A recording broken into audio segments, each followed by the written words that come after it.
Hey guys, what you're about to listen to is a clip from the 180 podcast where we're talking about whether the Isle of Armor was worth your money. Hope you enjoy. Was it worth the $30? So, my mentality, which I don't know, is just for me. Some people may have a differing opinion on this. I basically value the first part as 15 and the second part as 15, even though you're paying 30 for both, because they're like two different DLCs, but you're getting both for 30, so I'm going to judge based off like $15 is what I paid for it, and I paid 15 for the second half. And was it worth 15 for me? Yeah, sure. I got to see like a bunch of new Pokemon. One of my favorite Pokemon of all time, Kadabra and Alakazam, were in this like new update, which is super cool. And I really want to try to use them in competitive because they're like, Alakazam is going to be so busted. And with the meta that's currently there, that's going to be interesting as well. I will say that the biggest consequence of adding these Pokemon in Isle of Armor is the meta. Because you can do so many different things now that were not necessarily possible. So one big meta changer is Politoed, I think. Yeah, Politoed. Because it's a good drizzle and rain setter. Because of its ability. And that's going to completely change it. And then Pokemon also changed the rules. So you can use some of those like legendary Pokemon. Like, what's it called? I think it's the Justice Trio or something like that.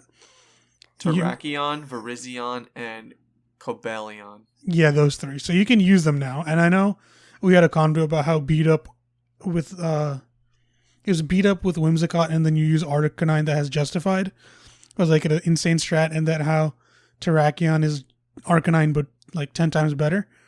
That strategy is going to come back now. So we'll see what that has like in store. Well, isn't beat up a new move in this generation? No, I think beat up has existed for a while. Pretty sure. Oh, okay. Oh, speaking of that, I think that's a good transition into the new moves they also announced, which is also pretty interesting, right? Because now, like, again, I really want to emphasize the fact that Pokemon is really focusing on competitive and getting people like into the idea of making competitive teams and doing things with competitive Pokemon, especially with the new moves they announced, where they're really based on like very situational things, right? Typically when you announce like new moves, they're pretty like mediocre. Like, for example, a new move for Cinderace this generation was Pyro Ball, just a really strong fire attack. But these 17 new moves they announced, one for every type, were very like situational. You would use them in certain situations which you wouldn't really care to set up in the main story. Like, you're not going to try to set up an electric terrain to bring in a Pokemon and use this move, right? It would be inefficient in a story.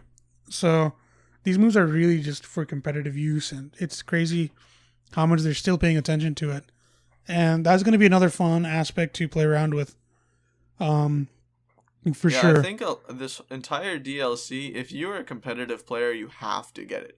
Like, 100%. Really no way you could well, I don't want to say there's no way you could continue without getting the DLC, because that's, putting limitations on people.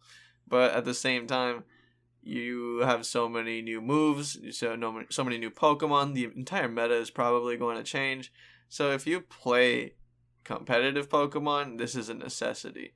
For, let's say, before you move on to the terrains and how interesting the new moves are, for a casual, let's say, a casual player that doesn't really play any competitive Pokemon, would you say that this $15 DLC is worth it? So great question. I would say, yeah, it is definitely worth it. Just for the reason that you get a decent amount of gameplay, and it's just fun.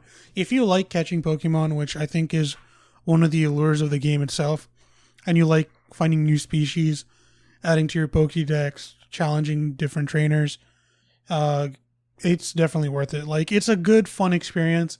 Again, the gameplay I'll get onto later, like the story and stuff in a little bit. But yeah, I would say it's worth it. Okay, pretty cool.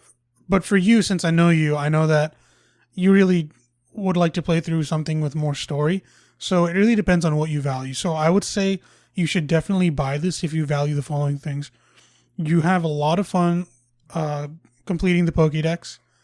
You have a lot of fun with some of these Pokemon that are back. Like, there's some of your favorites from like your childhood, like from Alakazam. That like some Pokemon alone may be worth it for you. You have a lot of fun just exploring because this whole island is free roam, and it was definitely fun getting to like go around and explore the new areas and do different things. And then yeah, if you just have fun doing those different aspects, definitely worth $15.